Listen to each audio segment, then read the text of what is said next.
Hello hello hello hello hello hello hello hello hello hello hello hello hello hello hello hello hello hello hello hello.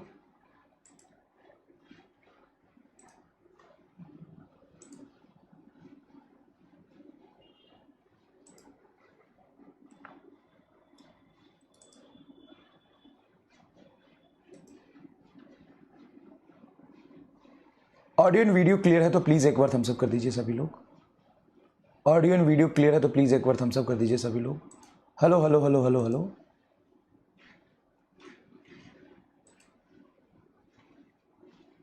चलिए चलिए, audio and video clear है क्या? चलिए, thank you so much. तो ये आपकी batch की हालात है जो आपको बोर्ड पर सामने दिख रहा होगा। ये किसी बच्चे ने भेजा मुझे टेलीग्राम पे। एमआर सर सच में इतना फ्री रहते हैं क्या? हाँ बिल्कुल, एमआर सर बहुत फ्री रहते हैं। एमआर सर के जीवन में कोई काम नहीं है। कोई मैं एक्स्ट्रा क्लास तो ले नहीं रहा हूँ। मंडे को मेरी क्लास कैंसिल हुई थी और उसी टाइम पे अभी आपकी क्लास कैंसिल हुई है तो सोचा वो ले लेता हूँ। लेकिन इससे घटिया बैच तो शायद ही मैंने कहीं देखा होगा। हाँ मैं बिल्कुल फ्री हूँ बेटा। आज मेरी कोई क्लास नहीं थी, सुबह भी क्लास मैंने नहीं लिया है। कहाँ, मेरे पास कोई काम नहीं है। मेरे छोटे भाई का तबीयत ख़राब था, उसको अभी दिखा के आई हूँ और जस्ट अभी 10 मिनट पहले उसका रिपोर्ट आया, उसको डेंगू हुआ है। 10 मिनट पहले। फिर हम लोग रिपोर्ट डॉक्टर को दिखाने जाने ही वाले थे। फिर मैंने बोला कोई बात नहीं, 1 घंटे में पढ़ा देता हूँ, अभी क्लास कैंसिल हो गई है, उसको पढ़ा देता हूँ फिर मैं ले लूँगा, कोई बात नहीं, फिर मैं चलूँगा। बहुत आसान नहीं होता है।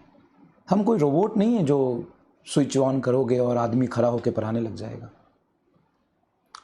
हम रोबोट नहीं है ना, इंसान है, लाइफ है, फैमिली है।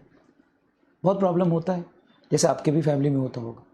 जैसे आपको ही पढ़ने में प्रॉब्लम आता है वैसे हमारे में भी आता है। लेकिन आपको नहीं पढ़ना है इसका ये मतलब तो नहीं है कि टीचर किसी को पढ़ाए ही ना। और इसको देखने के बाद भी पता नहीं कैसे मेरे में हिम्मत आया कि मैं आ गया पढ़ाने।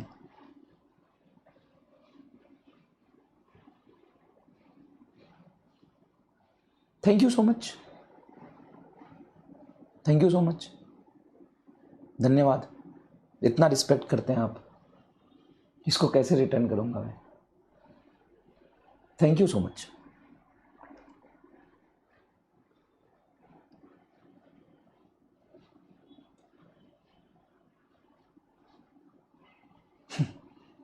हम भी वही इंसान है जिस इंसान से आप बने हैं ना, जैसे इंसान आप हैं हम लोग भी वैसे ही हैं। कोई बात नहीं, पता नहीं कहाँ कमी रह गई। पढ़ाने ही तो आया हूँ यार, कोई एक्स्ट्रा टाइम भी तो नहीं लगाया। चलिए कोई बात नहीं, थैंक यू सो मच।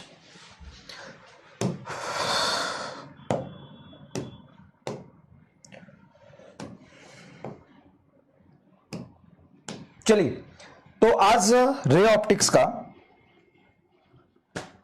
का लेक्चर नंबर 6 है। तो लास्ट लेक्चर में हमने कॉनकेव मिरर पढ़ा था, प्लेन मिरर हमने खत्म कर लिया है और हमने कौन सा मिरर पढ़ा था? Concave mirror. अभी जो कर्व्ड मिरर होता है, कॉनकेव मिरर होता है, उसकी इमेज फॉर्मेशन देखे थे। अब उसका इमेज फॉर्मेशन ज्यादा इंटरेस्टिंग कॉनकेव मिरर का था, कॉन्वेक्स का नहीं था। क्योंकि कॉन्वेक्स में क्या होता है, रियल ऑब्जेक्ट के लिए सिर्फ वर्चुअल इमेज बनता है। कॉन्वेक्स मिरर में रियल ऑब्जेक्ट के लिए सिर्फ और सिर्फ वर्चुअल इमेज बनता है और वो पोल और फोकस के बीच बनता है। कॉन्वेक्स मिरर, सही बोल रहा हूं, शायद कुछ गलत ना बोल दूं। लेक्चर नंबर 6 है और आज हम लोग क्वेश्चन ऑन कर्व मिरर करेंगे। जो आपको क्वेश्चंस दिया था वो भी कराएंगे और आगे भी कराएंगे, लेकिन उससे पहले थोड़ा रिवाइज करा देते हैं। ये जो कॉन्वेक्स मिरर है ये जो कॉन्वेक्स मिरर है, कॉन्वेक्स मिरर, इस कॉन्वेक्स मिरर के आगे मैंने यहां पे कोई ऑब्जेक्ट रखा है। यहां पे कोई एक ऑब्जेक्ट रखा है, ठीक है, यहां पे कोई ऑब्जेक्ट रखा है। अभी रियल ऑब्जेक्ट है बाय डिफॉल्ट, हाँ सर सही है, रियल ऑब्जेक्ट है। इसका इमेज पोल और फोकस के बीच वर्चुअल ही बनेगा। कॉन्वेक्स मिरर कभी भी रियल ऑब्जेक्ट का रियल इमेज नहीं बनाता, रियल ऑब्जेक्ट का वर्चुअल इमेज ही बनाता है। तो एक स्टेटमेंट में यहां पे लिखूं, convex mirror always form always forms virtual image for real object, virtual image for real object,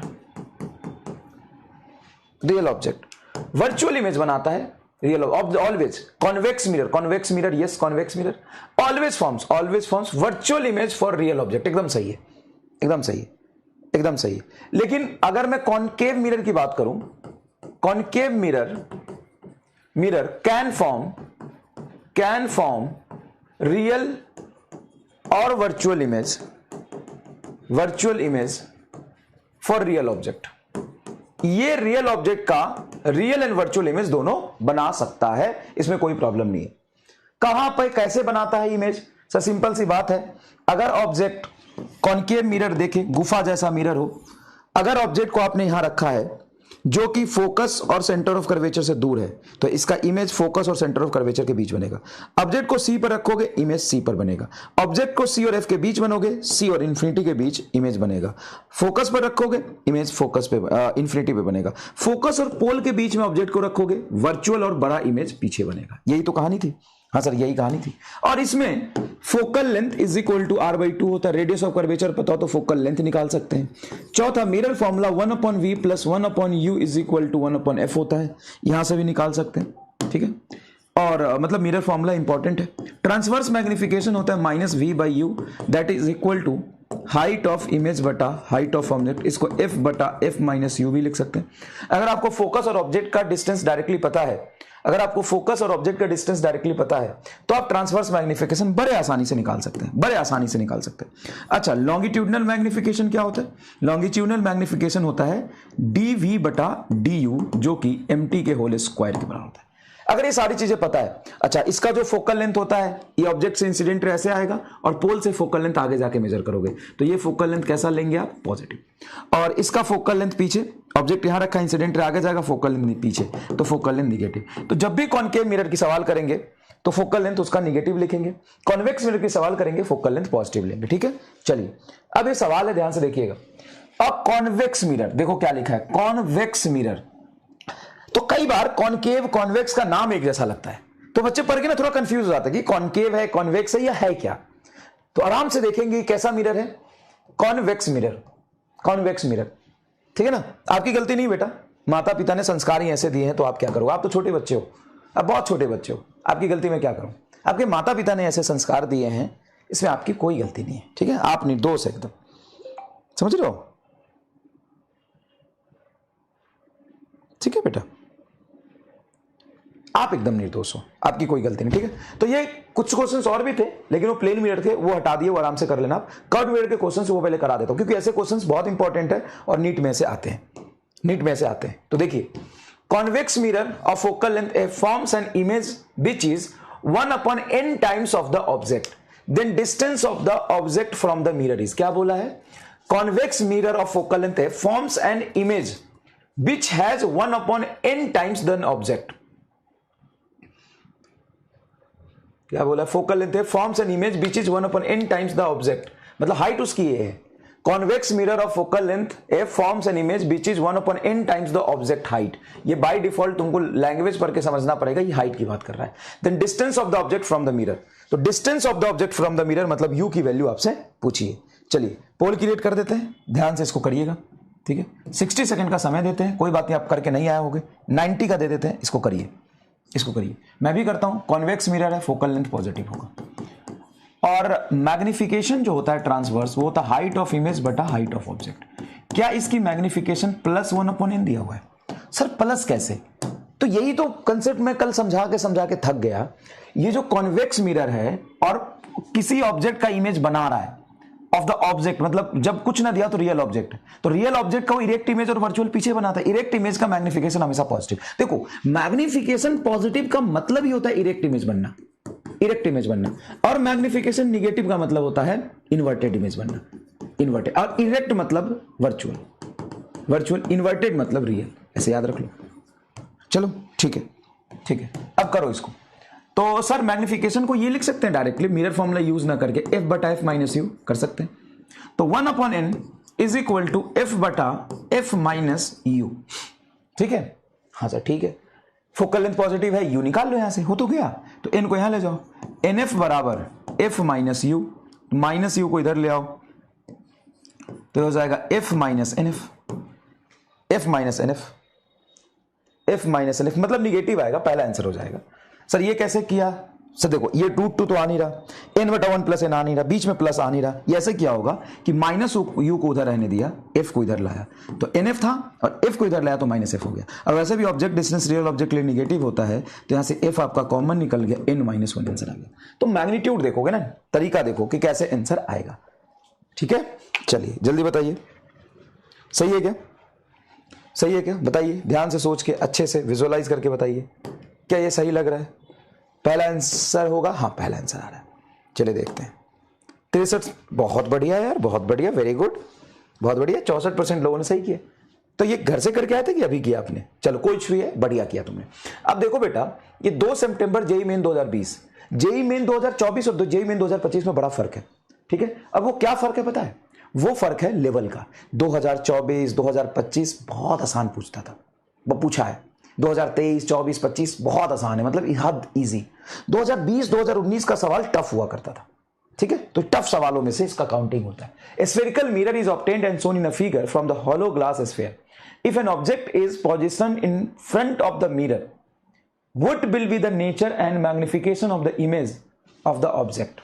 ठीक है, spherical mirror is obtained and shown in a figure from a hollow glass sphere. अच्छा देखो, इसमें focal length नहीं दिया है, लेकिन तुमको ना ये मिरर ही बना के दे दिया। बहुत बढ़िया किया यार।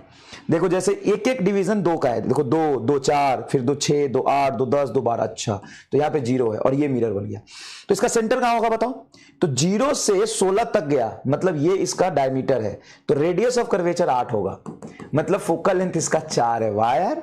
और ऑब्जेक्ट कहां रखा है? 10 पे, तो u बराबर -10 और ये -4 सेंटीमीटर। वाह बेटे, मजे कर दिया इसने। तो इसका इमेज कैसा बनेगा? तो ऑब्वियस सी बात है, इमेज इसका बनेगा, फोकस -4 है तो 4 दूना 8, यहां पे तुम्हारा रेडियस ऑफ कर्वेचर से भी दूर रखा है, तो सेंटर ऑफ कर्वेचर से भी दूर रखा है, तो इमेज 8 और 4 के बीच में बनेगा, रियल बनेगा और इन्वर्टेड बनेगा। तो रियल बनेगा, इन्वर्टेड बनेगा, रियल बनेगा, मैग्नीफाइड नहीं बनेगा, क्योंकि ऑब्जेक्ट दूर है, ये पास है, मैग्नीफाइड नहीं बनेगा। इन्वर्टेड, रियल, अनमैग्नीफाइड तीसरा आंसर होगा। लो भैया, क्या मस्त सवाल सॉल्व हुआ है यार, ये क्या मस्त सवाल सॉल्व हुआ है। तो एक बार करिए, एक बार करिए। मैं 30 सेकंड का पोल देता हूं कि आपको भी ये समझ आ रहा है कि सिर्फ मुझे भी आया, ये बताओ, सिर्फ मुझे ही आया, ये बताओ।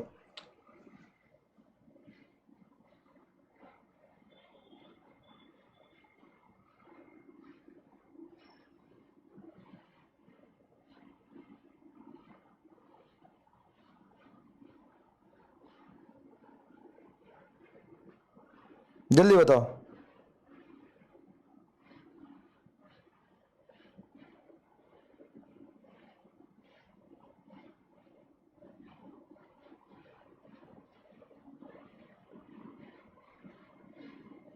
जल्दी बताओ।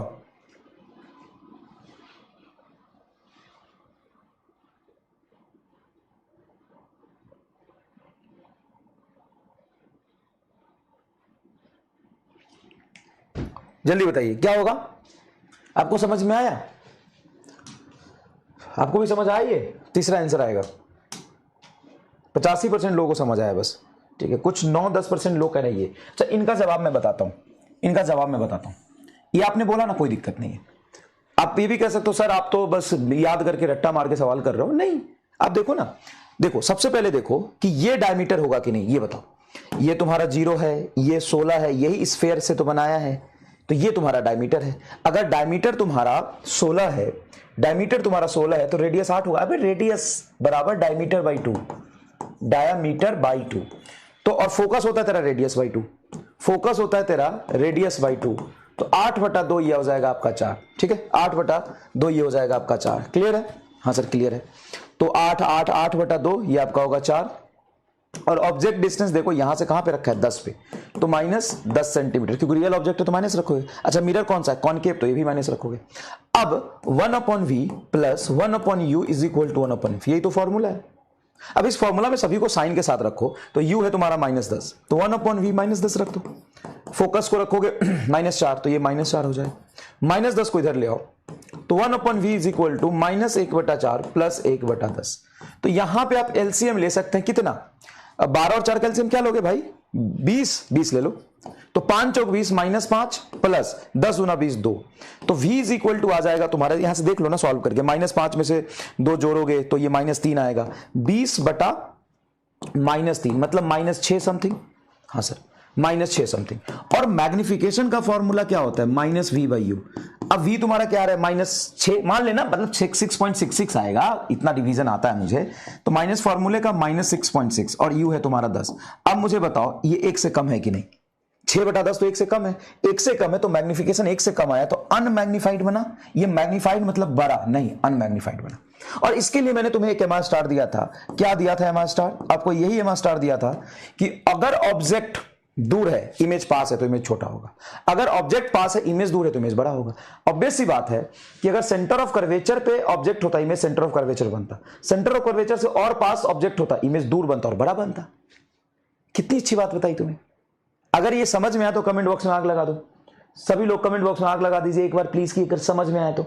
अगर मैं ऑब्जेक्ट को सी पे रखूं, इमेज सी पे बराबर बनेगा। अगर ऑब्जेक्ट पास जाता है, इमेज दूर, तो इमेज बड़ा हो जाएगा। अगर ऑब्जेक्ट दूर है, ऑब्जेक्ट 10 पे है, इससे दूर है, तो इमेज पास और छोटा बन जाएगा ना। अच्छा, कमेंट तो अब किया मैंने, सॉरी। कमेंट बॉक्स में सिर्फ आग लगा के ये बताइएगा फील आ गया कि नहीं। मैं बस ये देखना चाहता हूं कि आपको समझ में तो आया ना, बस ये मैं देखना चाहता हूं कि ये चीज रिलेट तो कर पाए ना आप। ये तो बताया था ना मैंने कि ऑब्जेक्ट पास है, ऑब्जेक्ट पास है और इमेज दूर है तो इमेज बड़ा होगा। जो दूर है वो बड़ा होगा, बस जो दूर है वो बड़ा होगा, जो दूर है वो बड़ा होगा। क्लियर, समझ में आया। और देखो इससे ज्यादा कुछ सवाल क्या पूछेगा, देखो ना, ये जेई मेन के सवाल है, ये सवाल जेई मेन का, ये सवाल जेई मेन का, ये सवाल जेई मेन का। अब सवाल को देखते तुम आंसर निकाल सकते हो। जल्दी से सवाल पढ़िए ध्यान से, जल्दी से सवाल पढ़िए ध्यान से, सवाल पढ़ते ही आंसर निकाल दोगे। Sort a straight object of height 100 centimetre lies before the central axis of the spherical mirror whose focal length is 40 centimeter. Image of object produced by the mirror is height 25 centimeter and the same orientation of the object. One way conclude from this information. क्या बोला है, produced by the mirror is of height 25 centimeter. The straight object height 100 centimeter है, image height 25 centimetre, छोटा image बना है, छोटा image बना है। और छोटा इमेज किसका है, सेंट्रल स्फेरिकल मिरर है। अच्छा, मिरर का नेचर नहीं बताया। Focal length 40 centimetre, image of the object produced by the mirror is इतना and has the same orientation of the object, same orientation. अच्छा, एक क्लैपिंग तो बनता है सवाल के लिए, एक क्लैपिंग तो बनता। देखो लैंग्वेज में घुमा दिया, एक बार करना इसको। ऐसे ही जेईई मेन का सवाल नहीं है, और वो भी 2021 का। 19-20-21 का अगर सवाल है तो सवाल में दम है, देख लेना ध्यान से, सवाल में दम है। देखो यहां पे क्या बोला, सेम ओरिएंटेशन मतलब इरेक्ट इमेज। सेम ओरिएंटेशन का मतलब है कि जिस तरीके से ऑब्जेक्ट रखा है उसी तरीके से इमेज। अगर छोटा इमेज और इरेक्ट बना है तो पक्की बात है, छोटा इमेज और इरेक्ट मतलब वर्चुअल। कॉनकेव मिरर बना ही नहीं सकता, ये कॉनकेव मिरर नहीं है, कॉनकेव मिरर नहीं है, कॉनकेव नहीं है, कॉनकेव नहीं है, कॉन्वेक्स मिरर है। Image is virtual opposite side of convex mirror. मेरे हिसाब से चौथा आंसर आएगा, कॉनकेव हो ही नहीं सकता। अगर सेम ओरिएंटेशन का है मतलब उल्टा नहीं है, उल्टा नहीं है, सेम ओरिएंटेशन का है, सेम ओरिएंटेशन का, उल्टा नहीं है। अरे वाह यार, सेम ओरिएंटेशन वाली बात यहां पे पकड़ी गई। तो वर्चुअल है और सीधा है और छोटा बना है, तो छोटा कॉनकेव नहीं बनाता। Erect and virtual image concave नहीं बनाता, कॉन्वेक्स ही बनाता। देखो कॉन्वेक्स का यही काम है, कॉन्वेक्स का यही काम है, बड़ा ऑब्जेक्ट का छोटा इमेज वर्चुअल यहां बनाने का, यही तो काम है। बताओ और कोई काम है क्या इसका? नहीं, डी आंसर आएगा। बहुत बढ़िया, बहुत बढ़िया। नेक्स्ट देखिए, concave mirror of face viewing has focal length 0.4 metre. Concave mirror use कर रहे हैं हम फॉर फेस व्यूइंग, चेहरा देखने के लिए, जिसका फोकल लेंथ है 0.4 metre. The distance at which you hold the mirror from your face in order to see your image upright with a magnification of 5। तो कितने डिस्टेंस पर रखोगे? 5 गुना मैग्निफिकेशन के लिए। अपराइट मतलब इमेज, अपराइट मतलब सीधा, इरेक्ट इमेज, इरेक्ट इमेज, और इरेक्ट का मैग्निफिकेशन होता है तुम्हारा +5, और मैग्निफिकेशन को लिख सकते हैं f/f - u। तो ये 5 दे दिया, और कॉनकेव मिरर है तो फोकल लेंथ तुम्हारा ये हो जाएगा कितना? -0.4। तो -0.4 बटा -0.4 - u। अब यहां से आप ध्यान से देखिएगा, माइनस 0.4 माइनस यू से कॉमन निकालोगे तो नीचे दोनों में निगेटिव, ऊपर निगेटिव, तो कट जाएगा। 5 is equal to 4/0.4 plus u. इसको यहां ले जाओ तो 5 चौक 20, ये 2 प्लस 5u बराबर u, तो 2 बराबर -4u, तो u बराबर आ जाएगा 2/4, मतलब 1/2 मीटर। कुछ ऐसा है, 0.5 आएगा क्या? कोई आंसर ही नहीं। मैंने क्या बकवास सॉल्व करी है क्या? है कैसे सॉल्व करी भाई? बहुत बकवास सॉल्व करी क्या मैंने? 0.4 मीटर तो सही तो है। 5 बराबर 0.4 बटा 0.4 प्लस यू, तो ये यहां जाएगा, तो 5 चौक 20, तो ये हो गया तुम्हारा 2 प्लस 5u। अच्छा ये 0.4 है ना चाचा, तो 0.4, ये 0 सिंपल 0.4 है, 4u नहीं है, 0.4 है तो 5u बराबर आएगा 0.4 माइनस 2, तो 0.4 में से 2 ले जाओगे तो -1.6 आ गया, तो u बराबर -1.6/5, ठीक है ना। तो -1.6/5, तो ये कितना हो जाएगा? 8 × 40, 8 × 40, 16, 32 आएगा। 32, 0.32, 32। थोड़ा मैं भी बायो टाइप हूं। 32 आएगा ना, देखना 1.6 को 5 से डिवाइड करोगे 0.32, 32 आएगा। तो भाई इस तरह के सवाल अगर कर ले जा रहे हो, मतलब तुम सीख गए कि चीजों को कैसे डील करना है। लिख बाद में लेना, नोट्स बना लेना आराम से। Object of height 1.5 centimetre situated at a distance of 15 centimetre from concave mirror, the concave mirror of forms real image of height इतना। कर लो कि रियल इमेज बना रहा है, रियल इमेज बना है तो याद रखना रियल इमेज इन्वर्टेड होता है, इन्वर्टेड होता है। रियल इमेज हमेशा इन्वर्टेड होता है, कॉनकेव हो या कॉन्वेक्स हो। Point object placed at distance 10 cm from the real image is formed at a distance 20 cm from a concave mirror. If the object is moved by 0.1 cm towards the mirror, then image will shift by about. अब ये बढ़िया सवाल है, इसको 2 बार solve नहीं करना है, एक ही बार सॉल्व करना है। अब एक बार कैसे सॉल्व करना मैं बताता हूं। Point object placed at a distance of 10 centimetre, point object को 10 सेंटीमीटर पे रखा है, and its real image is formed at a distance 20 cm from a concave mirror. एक बात बताओ, कॉनकेव मिरर रियल ऑब्जेक्ट का रियल इमेज बना रहा है? हाँ, रियल ऑब्जेक्ट का रियल इमेज बना रहा है। कहां पे बना रहा है सर? देखो ऑब्जेक्ट डिस्टेंस आपका दिया है u बराबर 10 सेंटीमीटर और इमेज बना है 20 सेंटीमीटर पे। ये दोनों निगेटिव होगा? हाँ सर, दोनों निगेटिव होगा, दोनों निगेटिव होगा। If the object is moved by 0.1 centimetre towards the mirror, इसी ऑब्जेक्ट को 0.1 सेंटीमीटर आगे मूव किया, मतलब बहुत ड्यू मूव किया ना, तो ये डीवी कितना मूव करेगा वो निकालो। ये निकल जाएगा आपका किससे? ट्रांस लॉन्गिट्यूडनल मैग्निफिकेशन से। किससे निकल जाएगा? Longitudinal magnification. सुनो ध्यान से, mt बराबर होता है -v/u, माइनस फॉर्मूले का बाहर, v बोलो कितना है, माइनस u बोलो कितना है सर, -10। ये कट के तुम्हारा -2 आ गया। हाँ सर, mt -2 आ गया। और हम लिख सकते हैं ml बराबर mt का होल स्क्वायर, जो कि होता है dv/du, dv/du। अब यहां से 2 का होल स्क्वायर किया 4 आ जाएगा, बराबर dv/du ही तो तुमको दिया है 0.1 सेंटीमीटर, 0.1 सेंटीमीटर, 0.1 को यहां ले जाओ, dv इज इक्वल टू आएगा 0.4 centimetre.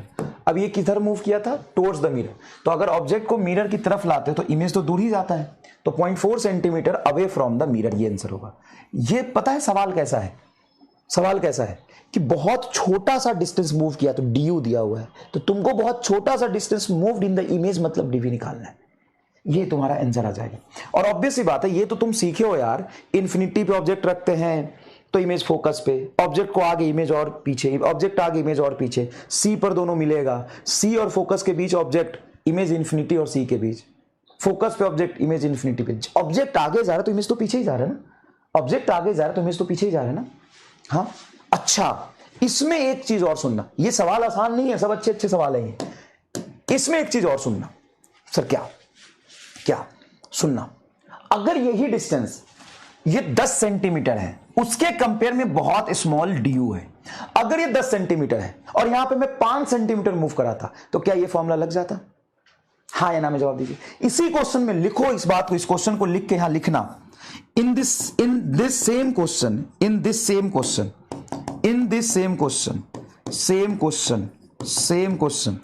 if object moved by 5 centimeter, then distance moved by image क्या होगा, moved by image will be. अब तुम्हारी ज्ञान चक्षु खुलेगा एक्चुअल में, अब तुम्हारा एक्चुअल में ज्ञान चक्षु खुलेगा। इसी सेम क्वेश्चन में अगर ऑब्जेक्ट को मैं 5 सेंटीमीटर मूव करा दूं, then distance moved by image क्या होगा। सर ये तो फिर बहुत ज्यादा डिस्टेंस चल गया, ये बहुत छोटा डिस्टेंस था डी यू, 10 सेंटीमीटर कंपेयर में ये 0.1 सेंटीमीटर, 100 गुना कम है रे भोकवा। वो 10 सेंटीमीटर है, उससे 10 गुना कम होता है 1 सेंटीमीटर, 1 से भी 10 गुना कम है, 100 गुना कम है। लेकिन अगर ये 10 है और ये 5 चल गया तो फिर कैसे सॉल्व करोगे। 2 बार तुमको इमेज की पोजीशन निकालनी पड़ेगी। पहले 10 सेंटीमीटर ऑब्जेक्ट है, फिर उसके लिए V1 निकालो, वो 20 दिया हुआ था, ठीक है। उसके बाद जब 5 सेंटीमीटर इधर मूव कर दिया तो यहां से 10 पर था, 5 मूव कर दिया तो नया ऑब्जेक्ट की पोजीशन हो गई 5। फिर उसके लिए V2 निकालो और उस V1 और V2 में इमेज की पहले केस में पोजीशन और इमेज की दूसरी केस में पोजीशन निकाल के फिर डिस्टेंस देखो। समझ में आया। आप वो जो रॉड वाला सवाल कराया था, इसी कंसेप्ट से कराया था रॉड वाला। तो रॉड की मोटाई बहुत छोटी हो, ऐसा हो कि रॉड की मोटाई बहुत छोटी दी हुई हो तो उसको ड्यू मान सकते हैं। लेकिन रॉड को अगर ऐसे रख दूं और फिर बताऊं कि ए और बी का जो लंबाई है वो इतना है, तो इमेज कैसा बनेगा। तो इसका इमेज बनाया था, इसका इमेज बनाया था, दोनों के बीच में डिस्टेंस देखी थी, यस और नो, दोनों के बीच में डिस्टेंस देखी थी। अब एक्चुअल में तुमको बेटा आ गया फिजिक्स, ये सेम सवाल रिपीट हो गया, सॉरी। एक्चुअल में तुमको फिजिक्स आ गया, एक्चुअल में तुमको रे ऑप्टिक्स आ गया। एक्चुअल रे ऑप्टिक्स इसे वो कहते हैं, एक्चुअल रे ऑप्टिक्स इसे वो कहते हैं। अब देखिए इधर, magnification produce by a convex mirror is 1/3। तो magnification produce by the convex mirror is 1/3, ठीक है, 1/3। Then distance of the object from the mirror is, u निकालना है तो एफ के टर्म्स में यू निकाल सकते हैं, एफ बटा एफ माइनस यू, खत्म। नेक्स्ट देखो, convex mirror has a focal length f, real object is placed at distance f in front of the mirror, then from the pole, then produce an image at, convex mirror has focal length f and real object is produced at a distance f in front of the pole। बताना जरा answer, बताना जरा इसका answer बताना, 60 second का समय देता हूं, करो पढ़ के और आराम से करना। ये सवाल तुम घर से करके आए थे क्या, ट्राई किया था क्या। बहुत मतलब अनएक्सपेक्टेड क्लास आज हो गई तो मुझे नहीं लगता सब लोगों ने ट्राई किया होगा, लेकिन कोई बात नहीं, जल्दी से बता दीजिए।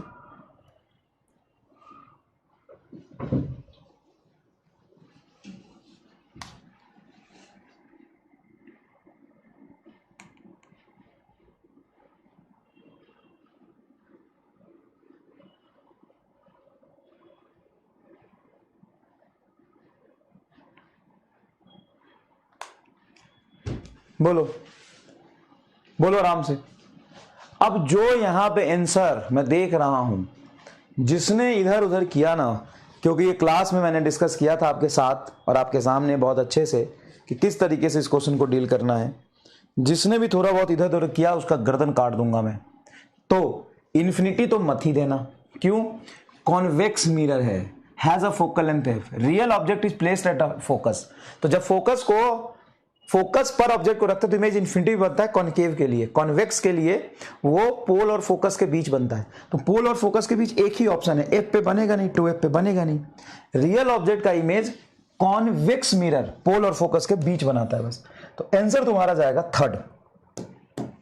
देखो ये 24% लोगों को क्या मैं काले पानी की सजा दूं। ये 24% लोग किस नशे में आंसर दिए देखो।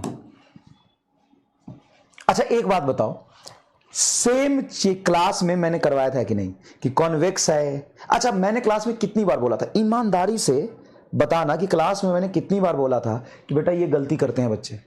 देखा ऑब्जेक्ट फोकस पे तो इमेज इन्फिनिटी पे, देखा ही नहीं मिरर कौन सा है। तो मैंने आपको 3-4 बार बताया था कि कॉन्वेक्स मिरर के केस में ऑब्जेक्ट को चाहे तुम यहां कहीं भी रखो, इमेज पोल और फोकस के बीच बनता है। और ऑब्जेक्ट को सच में रख रहे हो मतलब रियल ऑब्जेक्ट ही है वो। बताओ, मतलब ये 4-5 बार तो मैंने रिपीट किया था, इस पे सवाल भी कराए थे, सब कुछ बताया था। तो अगर तुम माइंडलेस होकर सवाल करोगे तो गड़बड़ हो जाएगा। और ये कौन जवाब दे रहा है, 10% जनता। अगर आप फोकस पे ऑब्जेक्ट को रखा है तो इमेज भी फोकस पे बनेगा। ये कौन से मिरर में होता भाई? ये कौन से मिरर में होता है? कोई दिक्कत नहीं। ये देखिए, object place in front of a concave mirror of focal length 0.5 metre produce a virtual image which is twice the size of the object. ये position of the object with respect to the mirror is easy है, homework कर लेना, बस formula लगाना यार, क्या करो एक ही सवाल। अब देख ये नीट मतलब जब सब्जेक्टिव होता था, नहीं मतलब नीट का ही सवाल है, मेंस 2012 का ये। Rod of length 10 centimetre lies along the principal axis of a concave mirror. Concave mirror है ये, और इसी कॉनकेव मिरर के प्रिंसिपल एक्सिस पे रॉड को रखा है, इसी कॉनकेव मिरर के प्रिंसिपल एक्सिस पर रॉड को रखा है। Rod of length 10 centimetre lies along the principal axis of a concave mirror of focal length 10 centimeter such a way that end closer to the pole is 20 centimeter away from the mirror। अब language को समझो, 10 centimetre का वो है rod है, 10 centimetre का, such a way that and closer to the pole is 20 centimetre away from the mirror. मतलब ये जो रॉड रखा है मैंने 10 सेंटीमीटर का, उसका एक एंड ए है, दूसरा एंड बी है, बी इसके पास है, ये पोल से 20 सेंटीमीटर पर है, ये 20 सेंटीमीटर पर है, ये डिस्टेंस तुम्हारा 20 सेंटीमीटर है। अब फोकल लेंथ 10 था, हाँ तो 20 पे सेंटर ऑफ कर्वेचर होगा, मतलब सेंटर ऑफ कर्वेचर तुम्हारा यहाँ आ गया, तो पक्की बात है जो सेंटर ऑफ कर्वेचर पे एंड है उसका इमेज यहीं पे बनेगा। ए तो यहाँ हो जाएगा 30 पे, उधर बन गया, निकाल लो 15 सेंटीमीटर आना चाहिए। हाँ सॉरी 5 सेंटीमीटर। अच्छा इसमें भी एक तरीका देखो, ऑब्जेक्ट कहाँ है सर, ऑब्जेक्ट का एक एंड सी पे है और दूसरा एंड ए पे है। क्या ये जो ऑब्जेक्ट है आपका, कह सकते हो कि ये तो सी पे, इसका इमेज सी पे बनेगा, और ये ऑब्जेक्ट दूर है तो इमेज कहाँ बनेगा, पास, और इमेज जब पास बनता है तो छोटा बनता है, छोटा बनेगा, मतलब इस डिस्टेंस से कम डिस्टेंस पर यहाँ बनेगा। जब ये छोटा बनेगा तो इसका साफ मतलब है कि रॉड की लेंथ कम हो जाएगी, कम हो जाएगी तो 10 तो रहेगी नहीं, 15 रहेगी नहीं, कम हो जाएगी तो इतनी कम थोड़ी ना होगी, इतनी होगी। दो एमा स्टार जोरदार आंसर। देखो ये भी तो दिमाग लगा सकते हो थोड़ा। अब सोचो, ये सवाल मैंने कल ही कराया तुम्हें, ऑलरेडी डन है ये। अब बताओ, पहले जब मैं बताया था तो तुमको लगा होगा क्या ही बताया मास्टर ने, ये तो सबको पता है, लेकिन देखो उसका यूज कितना हो रहा है। जो पास है वो छोटा होगा, जो दूर है वो बड़ा होगा। अगर ऑब्जेक्ट पास है तो ऑब्जेक्ट छोटा, इमेज उसके कंपेयर में बड़ा। अगर ऑब्जेक्ट दूर है, इमेज पास है तो इमेज छोटा होगा। देखो कितना आसान है।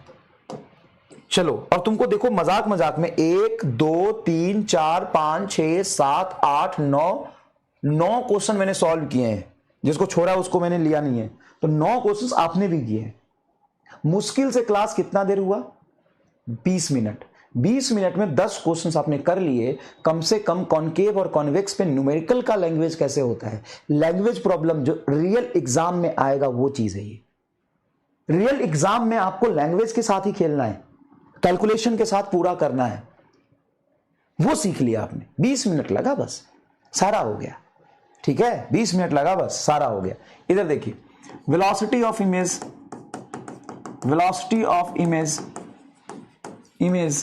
In case of curved mirror. हालांकि ये नीट के सिलेबस में नहीं है, इससे सवाल भी नीट में नहीं आया है, लेकिन ये प्लेन मिरर से भी आसान होता है, तो इसको थोड़ा पढ़ लेते हैं, इसको थोड़ा सा पढ़ लेते हैं। देखो क्या है, तो ये है तुम्हारा velocity of image in a case of curved mirror. ध्यान से देखना, थोड़ा भी इधर उधर फोकस डगमगाएगा तो गड़बड़ हो जाएगा चीजें। देखो मान लो ये तुम्हारा कॉनकेव मिरर है, ये क्या है, कॉनकेव मिरर है, ठीक है, ये कॉनकेव मिरर, और यहां पे मैंने कोई एक ऑब्जेक्ट रखा है, ये आपका मान लीजिए कि F है, ये आपका C है, C और इन्फिनिटी के बीच में ये ऑब्जेक्ट है, ये आपका हाइट ऑफ ऑब्जेक्ट HO, ये तुम्हारा एंड मान लेते हैं A और ये है B, ये ऑब्जेक्ट है। इसका इमेज कहाँ बनेगा सर, कहीं यहां बनेगा, यहां बनेगा इमेज, और ये होगा आपका हाइट ऑफ इमेज। बताओ, इमेज पास है तो छोटा बना, ऑब्जेक्ट दूर है तो बड़ा बनेगा, ऑब्जेक्ट दूर है तो बड़ा बनेगा। तो ये तुम्हारा ऑब्जेक्ट है यहां पर, और ये तुम्हारा इमेज है। अब मान लो यही ऑब्जेक्ट v वेलोसिटी से इस डायरेक्शन में, पोल और ऑब्जेक्ट को मिलाने वाला लाइन प्रिंसिपल एक्सिस के परपेंडिकुलर ऐसे जाने लगता है, मतलब प्लेन के सरफेस से कह सकते हो पैरेलल ऐसे जाने लगता है, तो क्या इमेज नीचे की तरफ जाएगा? हाँ। अब वेलोसिटी ऑफ ऑब्जेक्ट और वेलोसिटी ऑफ इमेज में क्या रिलेशन होगा, है ना, कैसे निकालोगे? Velocity of object and velocity of image में क्या रिलेशन होगा, कैसे निकालोगे? कैसे निकालोगे? तो ध्यान से सुनना, सिंपल सी बात है। क्या आप कह सकते हो कि इसका जो हाइट है HI, वो जिस रेट से चेंज होगा उसी को तो VI कहेंगे। मतलब मैं ये कह सकता हूं कि DHI/dt तुम्हारा VI होगा, ये सुनो भाई, सिंपल सी बात है। ये तुम्हारा ऑब्जेक्ट है, हाँ, अब इसका बेस तो इसी पे अटका रहेगा, मान लो ऐसे बढ़ने लग गया, ये ऐसे बड़ा होने लग गया, तो इसका हाइट जिस रेट से चेंज हो रहा है उसी को तो इसकी स्पीड बोल सकते हैं, उसी को तो इसकी स्पीड बोल सकते हैं। तो सर इसका मतलब ये है कि जिस रेट से ऑब्जेक्ट का हाइट चेंज होगा एचओ, जब ये ऊपर जाएगा, देखो ये ऊपर जाएगा तो ऐसे ही तो जाएगा, ऐसे तो जाएगा, तो इसका जो लेंथ चेंज होगा इस तरफ डी एच ओ बटा डी टी, इसी को आप क्या बोलेंगे यू। और ये एच ओ और एच आई तो रिलेटेड है एम टी से, एम टी होता है h I by h o. तो क्या आप कह सकते हो कि हाइट ऑफ इमेज बराबर transverse magnification into height of object. हाँ, इसको कर दो लपक के डिफरेंशिएट, और जैसे इसको डिफरेंशिएट करोगे विथ रिस्पेक्ट टू टाइम, जैसे इसको डिफरेंशिएट करोगे विथ रिस्पेक्ट टू टाइम, बताओ D H I by D T क्या होगा sir, D H I by D T V I. तो सिंपल सी बात है, V I is equal to transverse magnification M T into V O, खत्म। When object moving perpendicular to principal axis. अब ये बहुत आसान है, लेकिन तुमको आश्चर्य होगा, नीट में इससे अभी तक सवाल नहीं है। कहते हैं कि ये बहुत टफ है, आज तक नीट पर इससे सवाल नहीं पूछा। हो गए ना भाई, नीट को होते हुए 20-30 साल हो गए, आज तक इस पे सवाल नहीं पूछा। अब मान लो यही ऑब्जेक्ट इस लाइन में चल रहा हो अगर वीओ स्पीड से, तो ये डिस्टेंस ऑब्जेक्ट की होगी u, और u जिस रेट से चेंज होगा, मान लो यहां पे ऑब्जेक्ट है, यहां से चल के यहां आया, तो छोटा सा डिस्टेंस u में चेंज आया du बाई dt क्या होगा vo, अगर प्रिंसिपल एक्सिस के लॉन्ग चलता है।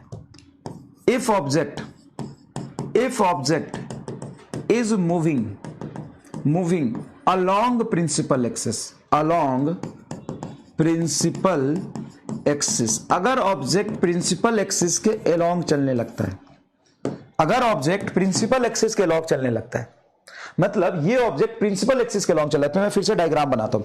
देखो ये मिरर है, यहां पे ऑब्जेक्ट रखा है, ये ऑब्जेक्ट डिस्टेंस है u। अगर ये ऑब्जेक्ट यहां से चल के यहां पहुंच गया तो कितना डिस्टेंस चला du। भाई इस u में पहले u इतना था, अब यहां आ गया तो u में चेंज ही आया। अब जिस रेट से u में चेंज आएगा वही तो वेलोसिटी ऑफ ऑब्जेक्ट होगा। और हमें पता है कि हम लिख सकते हैं mt का होल स्क्वायर बराबर dv बाई du। ये तो सबको आता है भाई, ये तो मैंने तुमको बताया, ये होता है dv by du is ml, और ml is nothing but mt का होल स्क्वायर। तो सिंपल सी बात है, dv बराबर mt का होल स्क्वायर इंटू du, दोनों तरफ dt से डिवाइड कर दो, तो dv बटा dt, ये v नहीं है, वेलोसिटी नहीं, ये इमेज डिस्टेंस है, इज इक्वल टू mt का whole square into du by dt। अब dv बाई dt हो गया तुम्हारा velocity of image, is equal to mt का whole square velocity of object. ये कब लगाओगे, अब तुम्हें दो फॉर्मूला मिल रहा है, एक फॉर्मूला तुमको मिल रहा है वेलोसिटी ऑफ इमेज बराबर mt into velocity of object, एक मिल रहा है वेलोसिटी ऑफ इमेज बराबर mt का whole square into velocity of object. कौन सा लगाओगे फॉर्मूला? तो अगर ऑब्जेक्ट प्रिंसिपल एक्सिस के अलोंग चल रहा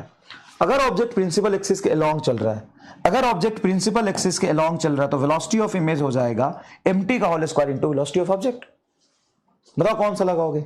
सर डिपेंड करता है कि ऑब्जेक्ट चल कैसे रहा है। अगर object moving along principal axis है तो ये लगाएंगे वेलोसिटी ऑफ इमेज बराबर velocity of object into mt का होल स्क्वायर। अब इसके 3-4 केस बन सकते हैं कि मान लो ऑब्जेक्ट चल रहा है 10 मीटर पर सेकंड से, तो जो इमेज चलेगा वो 10 से ही चलेगा कि किसी अलग वेलोसिटी से चलेगा?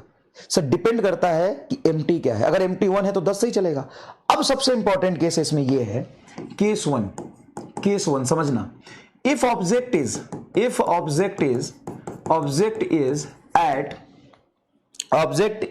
एट सी, अगर ऑब्जेक्ट सी पर है तो तुम्हारा mt 1 के बराबर होगा, तो वेलोसिटी ऑफ इमेज बराबर वेलोसिटी ऑफ ऑब्जेक्ट आ जाएगा। अगर exactly object centre of curvature पे, तो सेंटर ऑफ कर्वेचर पे जो मैग्निफिकेशन होगा वो तो 1 होगा, mt1, तो mt का होल स्क्वायर 1, तो ये तो यही आएगा। और case two, object is between C and infinity. अगर ऑब्जेक्ट सी और इंफिनिटी के बीच में तो ट्रांसवर्स मैग्निफिकेशन 1 से कम आएगा। कैसे? ऑब्जेक्ट इंफिनिटी और सी के बीच में, तो इमेज पास बन रहा है तो इमेज छोटा बनेगा तो मैग्निफिकेशन कम, मतलब velocity of image is less than velocity of object. Object तेज चलेगा, इमेज धीरे चलेगा। और case three, object between C and F. तो देखो ऑब्जेक्ट सी एंड एफ है, तो इमेज तुम्हारा सी एंड इंफिनिटी के बीच में बनेगा, तो इमेज दूर बना तो बड़ा बना, तो मैग्निफिकेशन एक से बड़ा है, मैग्निफिकेशन एफ से बड़ा है, तो इमेज की स्पीड ज्यादा होगी और ऑब्जेक्ट की स्पीड कम होगी। ये वेलोसिटी ऑफ ऑब्जेक्ट कम होगी और वेलोसिटी ऑफ इमेज ज्यादा होगी।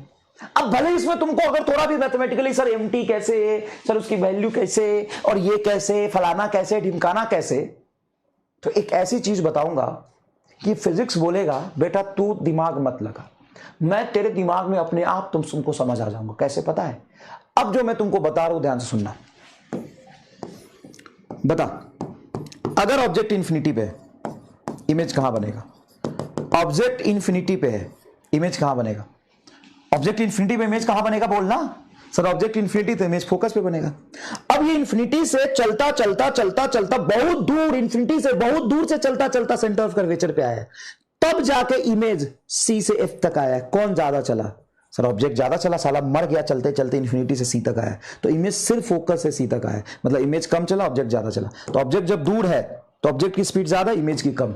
ऑब्जेक्ट दूर है, सी एन इंफिनिटी पे है, तो देखो इमेज की स्पीड कम, ऑब्जेक्ट की स्पीड ज्यादा, तो जो दूर होगा उसकी स्पीड ज्यादा होगा।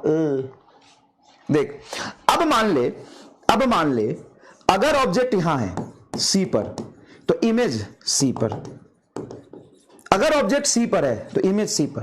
और भाई साहब ये ऑब्जेक्ट, अगर ऑब्जेक्ट सी पर है तो इमेज सी पर, अगर ऑब्जेक्ट सी पर है तो इमेज सी पर।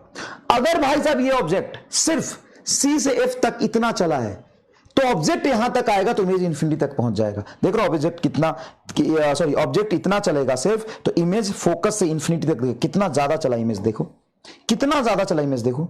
हाँ सर, तो जो दूर है उसकी स्पीड ज्यादा होगी, बात खत्म। जो पास है उसकी स्पीड कम होगी, जो दूर है उसकी स्पीड ज्यादा होगी। और अगर सी पर है तो उसकी दोनों की स्पीड बराबर होगी।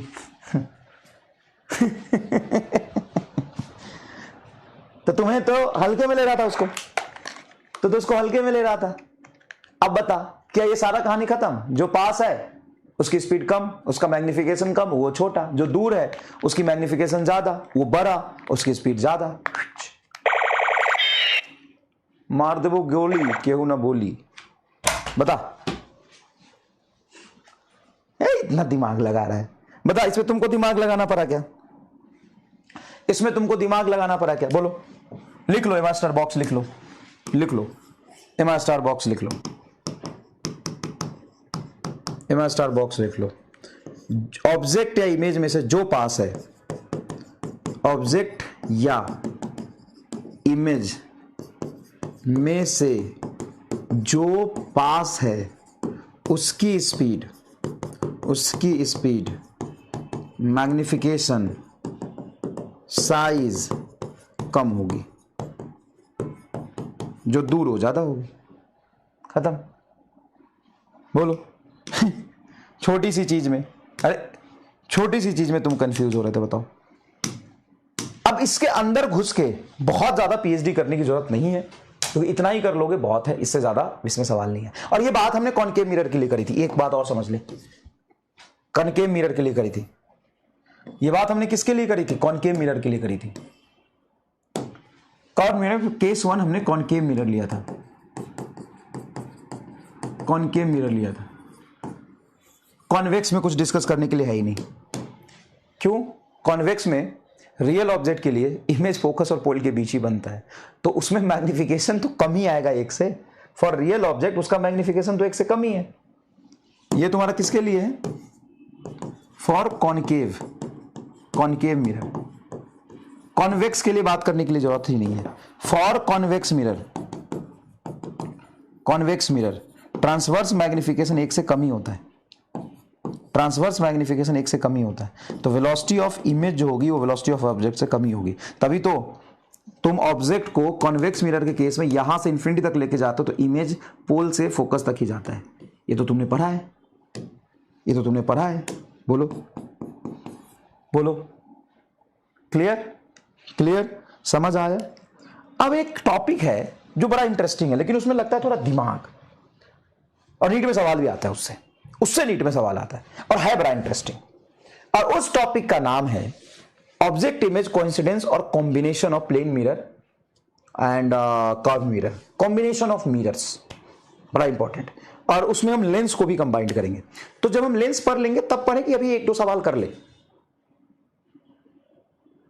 या एक दो सवाल कर ले, बताओ एक दो सवाल कर ले क्या? एक दो सवाल बेटा कर ले क्या? जब हम लेंस पढ़ेंगे तो लेंस के साथ कॉम्बिनेशन करेंगे। आओ करते हैं combination of plane mirrors, combination of mirror, मजा आएगा। कॉम्बिनेशन ऑफ मिरर मतलब इसमें मिरर के कॉम्बिनेशन सवाल करते हैं। नीट में जो आया वो लेंस और प्लेन मिरर से, कर्व मिरर से आया, तो एक दो सवाल इसका करते हैं, कॉम्बिनेशन ऑफ मिरर।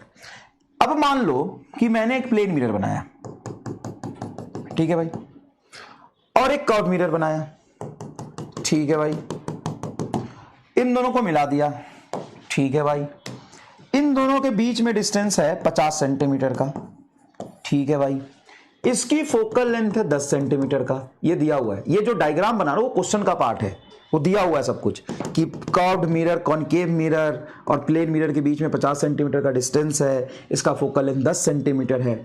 यहां पे कहीं पे मैंने ऑब्जेक्ट रखा, यहां पे कहीं पे मैंने ऑब्जेक्ट रखा, और कंडीशन ये दिया, if first reflection is from concave mirror, then find distance of object from plane mirror, distance of object from plane mirror, so that image coincide with object।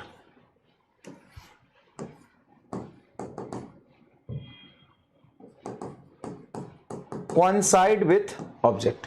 चलो सवाल पढ़ो अच्छे से, और सारा खेला लैंग्वेज का है, तुम कर पाओ ये जरूरी नहीं है, लेकिन मैं तुमको सिखा दूंगा, ये जरूरी है। लेंस भी करेंगे, लेंस भी करेंगे बेटा, लेंस भी करेंगे, लेंस की कोई समस्या नहीं है, लेंस भी करेंगे। तो देखिए सवाल क्या कह रहा है, सवाल क्या कह रहा है, ध्यान से देखिएगा। तो सवाल कुछ ऐसा है कि ये कह रहा है कि एक प्लेन मिरर है, देखिए प्लेन मिरर है, और एक कॉनकेव मिरर जिसकी फोकल लेंथ हमको गिवन है। अब ये कह रहा है कि ऑब्जेक्ट को मैं प्लेन मिरर से कितने डिस्टेंस पर रखूं। If first reflection is from concave mirror, मतलब पहला इंसिडेंट रे तुम्हें कॉनकेव मिरर पे लेना है, पहले इंसिडेंट उधर नहीं लेना है, पहला इंसिडेंट कॉनकेव मिरर पे लेना है, और कॉनकेव मिरर पे इंसिडेंट करने के बाद रिफ्लेक्ट होकर प्लेन मिरर पे जाएगा। हाँ सर, प्लेन मिरर पे जाएगा। उसके बाद प्लेन मिरर से फिर ये रिफ्लेक्ट होगा, मान लो किसी एंगल पे जाता है, किसी एंगल पे जाता तो ऐसे जाएगा, फिर इमेज यहां बनना चाहिए।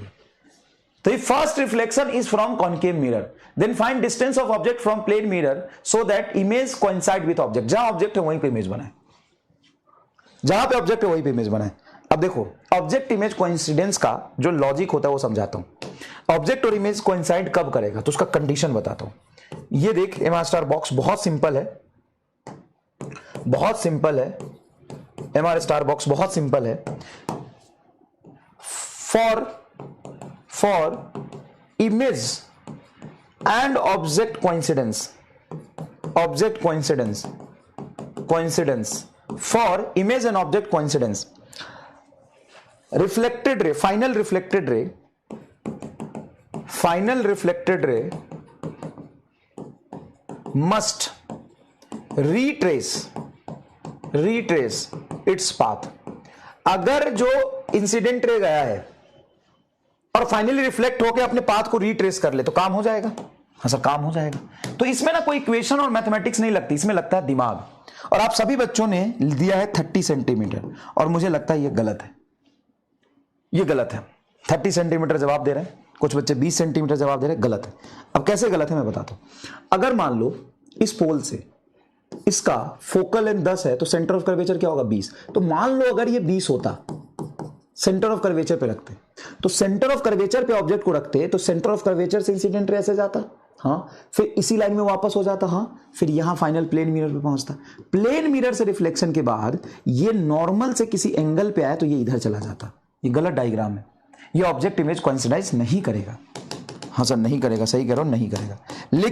लेकिन अगर मैं इस ऑब्जेक्ट को फोकस पे एज्यूम करूं, ये हटाओ, इस ऑब्जेक्ट को मैं फोकस पे एज्यूम करूं, इस ऑब्जेक्ट को मैं फोकस पे एज्यूम करूं, अगर मैं ये लेंथ 10 सेंटीमीटर मानता हूं, मान के चलता हूं कि अगर ये लेंथ 10 सेंटीमीटर है, तो ऑब्जेक्ट 10 सेंटीमीटर, 10 ही सेंटीमीटर का फोकल है, मतलब फोकस पे, तो फोकस से जो इंसिडेंट रेज आता है वो रिफ्लेक्शन के बाद parallel to the principal axis हो जाता है।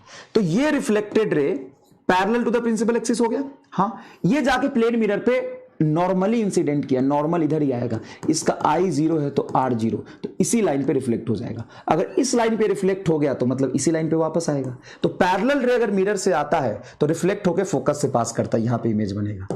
तो ये 10 सेंटीमीटर होना चाहिए, ये 50 है तो x की वैल्यू आएगी 40। दैट्स इट, खत्म, पैसा हजम, खत्म खत्म पैसा हजम, खत्म खत्म पैसा हजम, लो खत्म खत्म पैसा हजम। बोलो, अब मैंने तुमको, अब तुम कह रहे हो ना कि हम 10 पे क्यों रखेंगे, हम तो 20 पे रखेंगे जी, तो 20 पे रख के देख लो। 20 पे रखोगे तो इस रिफ्लेक्शन से ये इसी लाइन पे वापस आएगा, तुमको लगेगा इमेज यहां बन रहा है, लेकिन जो रिफ्लेक्टेड रे प्लेन मिरर पे जाएगा वो किसी थीटा एंगल पे आए प्लेन मिरर से, इधर रिफ्लेक्ट हो जाएगा, फिर मामला ही गड़बड़ हो जाएगा, फिर मामला ही गड़बड़ हो जाएगा। बोलो मजा आया कि नहीं आया? बोलो बोलो बोलो। 40 centimetre is the correct answer. ये है जोरदार सवाल।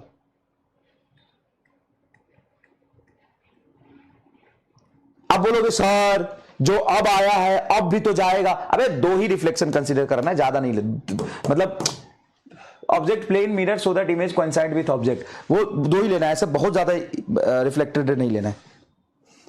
मतलब प्लेन मिरर से रिफ्लेक्टेड रे के बाद इमेज कहां बनेगा, तो प्लेन मिरर से जो इधर गया है वो पैरेलल टू प्रिंसिपल एक्सिस आया कॉनकेव में, फाइनल यहां पे आ गया, बस। ठीक है, ठीक है। तो अगर ये सोच लिए थे तो बहुत बड़ी बात है, नहीं सोच पाए थे तो कोई बात नहीं है, लेंस में और मजा आएगा। एक और क्वेश्चन दो, ठीक है, एक और देता हूं, इसको लिख लो पहले, एक और देता हूं, बिल्कुल देंगे, बिल्कुल देंगे बेटा, एक और देंगे, इसको लिखिए प्लीज। और इसी तरीके से इस सवाल को डील करना होता है, इसका कोई और रॉकेट साइंस नहीं है, आसान नहीं से इसी तरीके से इस तरह के सवाल डील करने होते हैं। चलो एक और देता हूं, चलो कोई दिक्कत नहीं। ला ला ला ला ला ला ला ला, बताओ कौन सा मिरर है ये? Concave, concave. और एक ऐसा मिरर और रख दिया मैंने, ये कौन सा मिरर बोलो? कॉन्वेक्स। इसकी फोकल लेंथ है 10 सेंटीमीटर, इसकी फोकल लेंथ है 20 सेंटीमीटर, और इन दोनों के पोल्स के बीच में डिस्टेंस है चलो 50 सेंटीमीटर। मान लो ये पोल है, इसका पोल है ये 50 सेंटीमीटर, ये डिस्टेंस 50 सेंटीमीटर है, ठीक है, ये डिस्टेंस 50 सेंटीमीटर। मान लो ऑब्जेक्ट को मैंने कहीं पे यहां रखा, तो ये ऑब्जेक्ट की डिस्टेंस यहां से बताओ। अच्छा, इसमें ये बहुत इंपॉर्टेंट होता है कि पहला इंसिडेंट रे तुम किस पर ले रहे हो, ये बहुत इंपॉर्टेंट होता है, तभी तुम सोच पाओगे, नहीं तो भाई इंसिडेंट रे तो इधर भी जा रहा है उधर भी जा रहा है, तो ये सवाल में लिखा होगा, है ना। कंफ्यूजन खत्म करने के लिए मैं बता देता हूं, ये सवाल में लिखा होगा। If first incident ray fall on concave mirror, fall on concave mirror, ऐसा नहीं कि कॉन्वेक्स पे नहीं कर रहा, लेकिन हम कॉनकेव में जो इंसिडेंट रे जा रहा है पहले उसको कंसीडर करेंगे। तो first incident ray fall on a concave mirror, then find x so that object image will coincide, object and image will coincide, object and image will coincide। चलो भाई शुरू हो जाओ, object and image will coincide. बोलो क्या करोगे? Sir बहुत आसान है, यहां पे ऑब्जेक्ट ले रहे हैं क्या? हाँ, यहां पे ऑब्जेक्ट ले रहे हैं, इस ऑब्जेक्ट से इंसिडेंट रे ऐसे जाएगा। अगर ये इंसिडेंट रे रिफ्लेक्शन के बाद पैरेलल हो जाता है तो मेरे किसी काम का नहीं, क्योंकि पैरेलल रे इसके फोकस से पास करता हूं इधर निकल जाएगा, तो ये तो भाई मेरे किसी काम का नहीं है। ओहो गड़बड़ा गए मास्टर, हाँ ये मेरे किसी काम का नहीं है, ये मेरे किसी काम का नहीं। हाँ एक चीज है कि अगर ऑब्जेक्ट, इस ऑब्जेक्ट से इंसिडेंट रे कुछ ऐसा आया है कि ये रिफ्लेक्शन के बाद यहां पे फॉल किया, जो इसके सेंटर ऑफ कर्वेचर से पास होता हुआ दिखाई देगा। अगर ये कुछ इंसिडेंट रे ऐसा आया कि रिफ्लेक्शन के बाद ये कहीं पे जा रहा है, ये रिफ्लेक्टेड रे है, ये रिफ्लेक्टेड रे कुछ इस तरीके से आया कि वो सेंटर ऑफ कर्वेचर से पास होता हुआ दिखाई दे रहा था, इसके सेंटर ऑफ कर्वेचर से। तो इसके सेंटर ऑफ कर्वेचर से पास होता हुआ दिखाई देगा, तो इसी लाइन पर रिफ्लेक्ट हो जाएगा क्या इंसिडेंट रे? हाँ सर, इसी लाइन पर रिफ्लेक्ट हो जाएगा ये इंसिडेंट रे। तो इसी पर वापस आएगा, फिर यहां आएगा, फिर यहां पे रिफ्लेक्ट करके ये इमेज बना देगा। ये कहानी मतलब इस मिरर के लिए ये ऑब्जेक्ट डिस्टेंस कितना होना चाहिए ताकि यहां से जो इमेज बना ये 50 और यहां से 20 है, 20 40, मतलब for concave mirror, for concave mirror, for concave mirror भी तुम्हारा होना चाहिए 90 सेंटीमीटर। उसके लिए तुम यू निकाल लो, तो 1/v plus -1/90 is equal to focal length इसका -10, कॉनकेव मिरर का फोकल लेंथ 10 होता है, 90 को उधर ले जाओ, 1/v is equal to 1/90 minus 1/10, LCM तुम 90 ले लो, यह जाएगा 1 माइनस 9, तो 8/90। ये तुम्हारा, एक मिनट, v पता है हमें, हाँ तो फिर उल्टा रख दोगे ना, वो u आ जाएगा, ठीक है, v रख दिया मैंने, चलो कोई दिक्कत नहीं है, तो यहां से u आ जाएगा, u आएगा 8/90, 8/90 आएगा, 8/90 आएगा, कुछ लगभग ये आ जाएगा तुम्हारा 90 डिवाइडेड बाई 8, 11.25, तो u आ जाएगा तुम्हारा 11.25, और तुम्हें x पूछा है तो x हो जाएगा तुम्हारा 50 माइनस 11.25, तो ये हो जाएगा तुम्हारा, अगर 11 होता तो ये आ जाता तुम्हारा 38.75। ये अब ये कैसे करेंगे, क्या करेंगे, तो वही कंसेप्ट है कि for image and object coincidence final reflected ray must retrace इस पाथ। तो इस पर तो पहला इंसिडेंट रे है, इस पर तो पहला इंसिडेंट रे है, ये जो रिफ्लेक्टेड रे है इस पर इंसिडेंट होगा, और ये अपने इंसिडेंट रे के इलॉन्ग आया है, उसी से वापस हो जाए तभी तो वापस आके यहां पे इमेज बनाएगा। देखो ये इंसिडेंट रे ऐसे आया तो ऐसे गया, हाँ सर ठीक है, तो इस तरीके से अगर इंसिडेंट रे आएगा तो यहां पे रिफ्लेक्ट होके पहुंचेगा, ये फोकस नहीं है तो पैरेलल रे भी तो नहीं है। अब हमें कैसे पता चलेगा ये टोटल डिस्टेंस 90 है, ये कैसे पता चलेगा, ये ऐसे पता चलेगा कि अगर ये देखो, तुमको ये बताया था इमेज फॉर्मेशन में, रे डायग्राम के, इंपॉर्टेंट रे डायग्राम के कंसेप्ट में, कि अगर कॉन्वेक्स मिरर से कोई इंसिडेंट रे कुछ इस तरीके से आता है कि वो उसके फोकस से पास करता हुआ दिखाई देता है तो parallel to the principal axis हो जाएगा। लेकिन अगर वो कुछ इस तरीके से आता है कि सेंटर ऑफ कर्वेचर से पास करता हुआ दिखाई देता तो इसी लाइन पे वापस होगा, इसी लाइन पर वापस होगा। देखो तो अगर ऐसे आया इंसिडेंट रे जो इसके सेंटर ऑफ कर्वेचर से पास होता हुआ दिखाई दे रहा है तो इसी लाइन पे वापस हो जाएगा, सेंटर ऑफ कर्वेचर से पास होता हुआ दिखाई दे रहा है तो यहां से 2f, तो यही तो यहां पे कंसेप्ट बताया कि यहां से डिस्टेंस हो जाएगा 2f, f है 20 तो ये हो जाएगा 40, ये 40 और ये 50, मतलब ये एक्चुअल में कहां कट करता जाके यहां पर, तो यही तो रिफ्लेक्टेड रे है जो यहां पे कट करेगा, मतलब यहां पे इमेज बनना चाहिए था, लेकिन वो इमेज बना नहीं क्योंकि ये इंसिडेंट रे आके इस पर फॉल किया, तो ये इसके सेंटर ऑफ कर्वेचर से पास होता हुआ दिखाई देगा तभी तो रिफ्लेक्ट कर जाएगा उसी पाथ पे। रीट्रेस कैसे करेगा पाथ, तो देखो प्लेन मिरर पे रीट्रेस कैसे करता है, जब उसके नॉर्मली इंसिडेंट हो और सेंटर ऑफ कर्वेचर से पास करता हुआ, अगर concave convex mirror centre of curvature से पास कर रहा है तो उसी लाइन पे वापस होगा, ये कॉनकेव मिरर है तो इसके सेंटर ऑफ कर्वेचर से जा रहा तो इसी लाइन पे वापस होगा, यही तो आपने पढ़ा है। तो ये जो रिफ्लेक्ट हुआ है ये अगर नहीं होता तो यहां जाके कट करता, अगर ये है तो इस पर इंसिडेंट किया और इस तरीके से इंसिडेंट किया कि ये इसके सेंटर ऑफ कर्वेचर से पास करता हुआ दिखाई दे रहा है, तभी ये रीट्रेस किया करेगा पाथ को, और जब तक रीट्रेस नहीं करेगा, जब तक रीट्रेस नहीं करेगा तो ऑब्जेक्ट इमेज कोइंसिडेंस नहीं होगा, ऑब्जेक्ट इमेज कोइंसिडेंस नहीं होगा।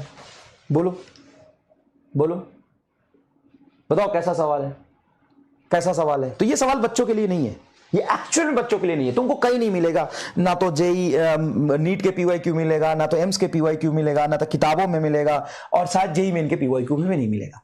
ये सवाल खुद ही बनाए हुए मैंने। और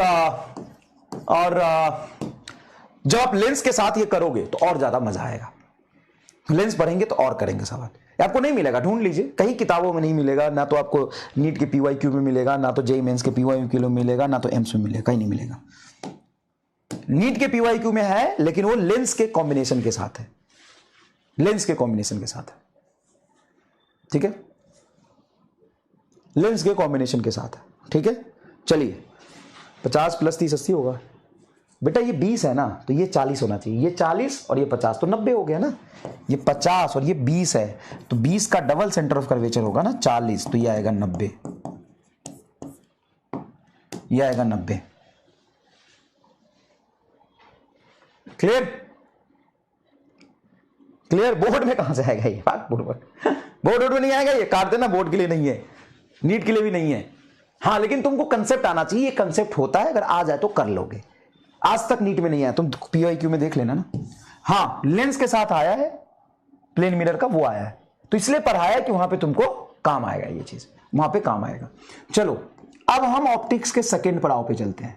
अब ये सेकेंड पड़ाव बहुत इंपॉर्टेंट है, ये नीट के पॉइंट ऑफ व्यू से इंपॉर्टेंट है, क्योंकि इससे सवाल बहुत पूछे जाते हैं।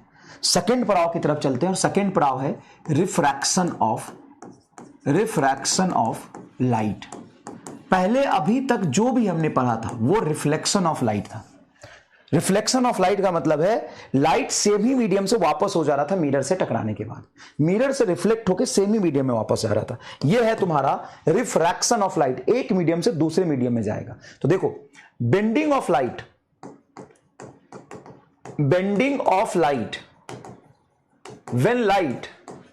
when light enters into second medium from first medium,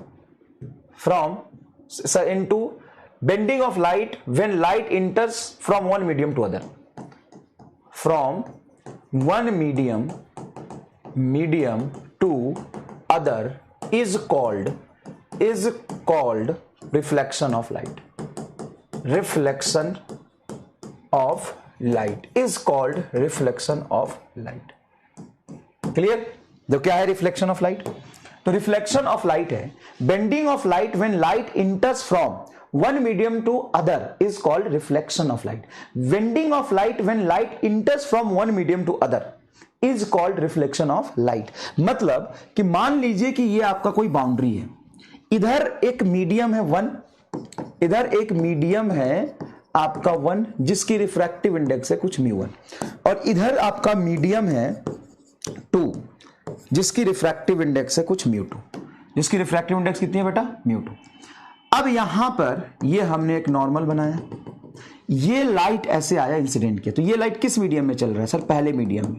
ये इंसिडेंट लाइट नॉर्मल से जो एंगल बनाएगा उसी को कहते हैं हम एंगल ऑफ इंसिडेंट आई।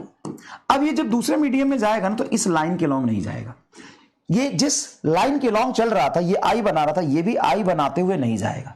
क्या होगा? ये अपने पाथ से बेंड कर जाएगा, और उसी प्रोसेस को bending of light when light enters from one medium to other medium is called reflection of light, और इसी को हम कहते हैं रिफ्रैक्शन, रिफ्रैक्शन ऑफ लाइट। इसी को क्या कहते हैं? Refraction of light. मतलब लाइट जब एक मीडियम से दूसरे मीडियम में जाएगा तो बेंड हो जाएगा, लाइट जब एक मीडियम से दूसरे मीडियम में जाएगा तो बेंड हो जाएगा। तो ये बेंड किधर होगा? अगर ये डेंसर मीडियम है तो नॉर्मल के पास आएगा। If μ2 is greater than μ1 then refracted ray moves towards normal.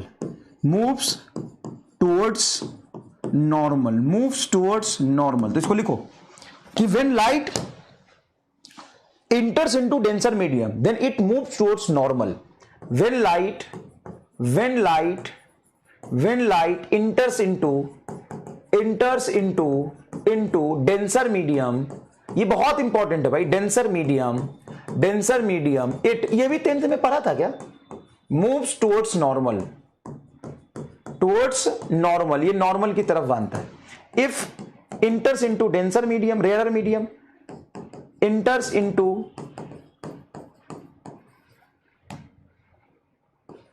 RARER, rarer medium, it moves away from normal,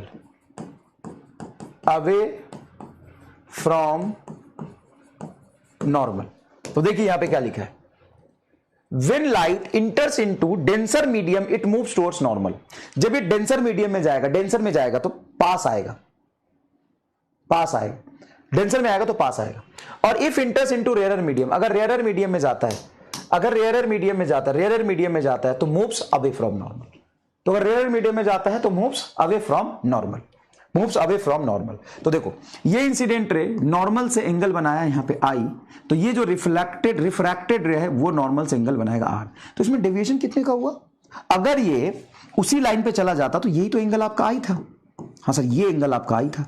अब ये कितने पे जा रहा है? आर पे जा रहा है। तो यहां पे इसको डेविएशन बोल सकते हो क्या? क्या इसको डेविएशन बोल सकते हो क्या? हाँ, इसको डेविएशन बोल सकते हैं। तो डेविएशन बताना कितना हुआ?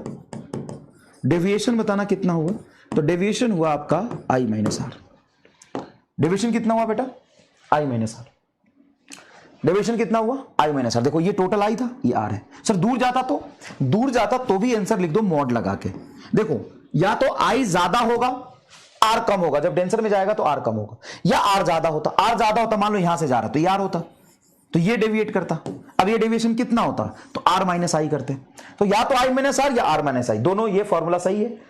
या तो नॉर्मल के पास आया तो आई माइनस आर, नॉर्मल से दूर जाएगा तो आर माइनस आई। तो mod of i minus r लिख दो, ये चलेगा।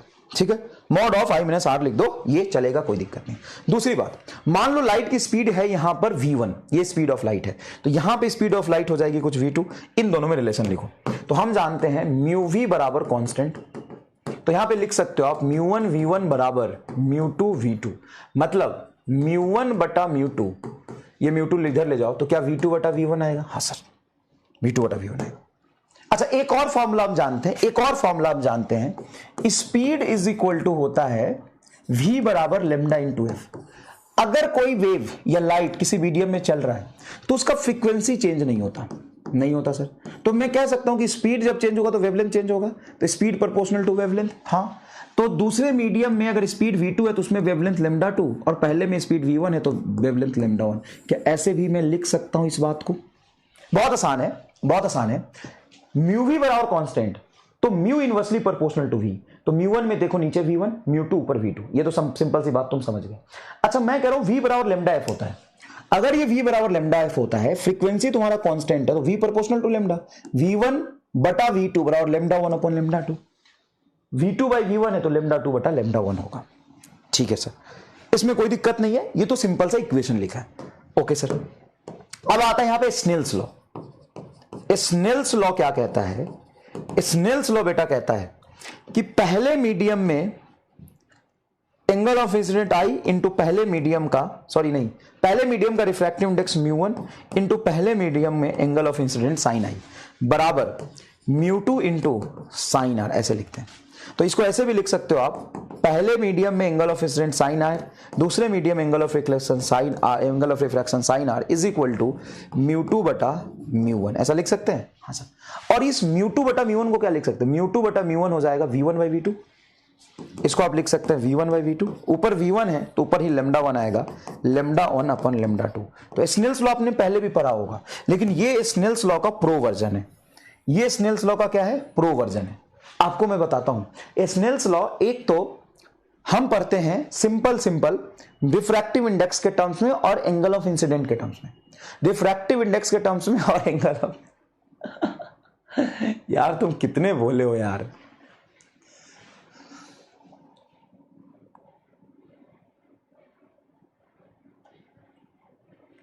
कितने बोले हो यार।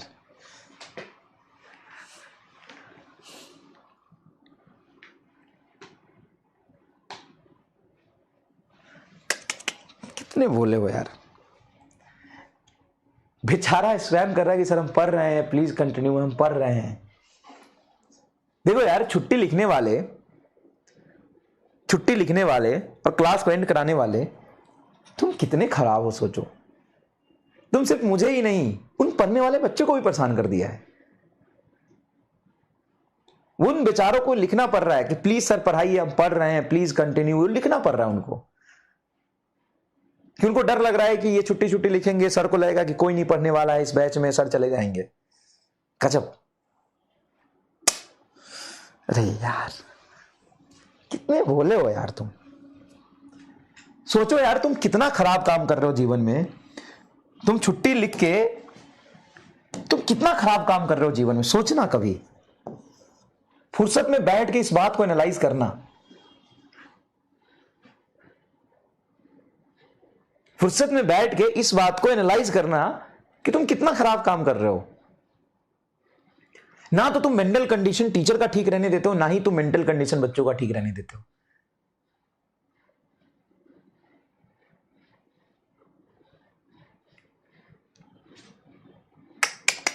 चलो कोई बात नहीं, तो मैं तुम्हें स्नेल्स लॉ दोबारा से पढ़ाऊंगा, क्योंकि स्नेल्स लॉ पे ही सारे सवाल आगे के होने वाले हैं, और स्नेल्स लॉ बहुत इंपॉर्टेंट है, और मैं तुमको जिस तरीके से पढ़ा रहा हूं उसको समझना।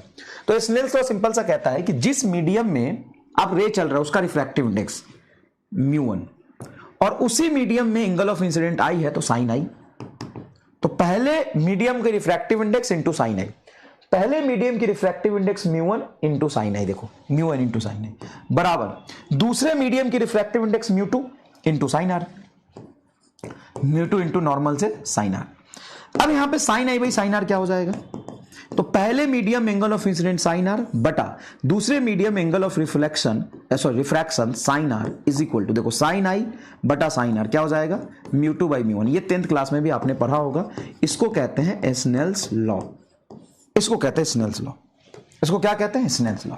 तो स्नेल्स लॉ क्या है, sine I by sine are is equal to μ2 by μ1, क्या है बताओ, sine I by sine are is equal to μ2 by μ1 is equal to, अब बताओ हम जानते हैं म्यू वी बराबर कांस्टेंट, तो μ1 v1 बराबर μ2 v2 होगा, हाँ तो μ1 बाई μ2 क्या आ जाएगा v2 बाई v1, देखो ना ये μ1 बटा μ2 v2 बाई v1, हाँ तो μ2 बाई μ1 है, μ2 बाई μ1 तो बताओ क्या हो जाएगा v1 by v2 is equal to v बराबर लेमडा एफ होता है, तो v1 है तो ऊपर लेमडा 1 बाई लेमडा 2।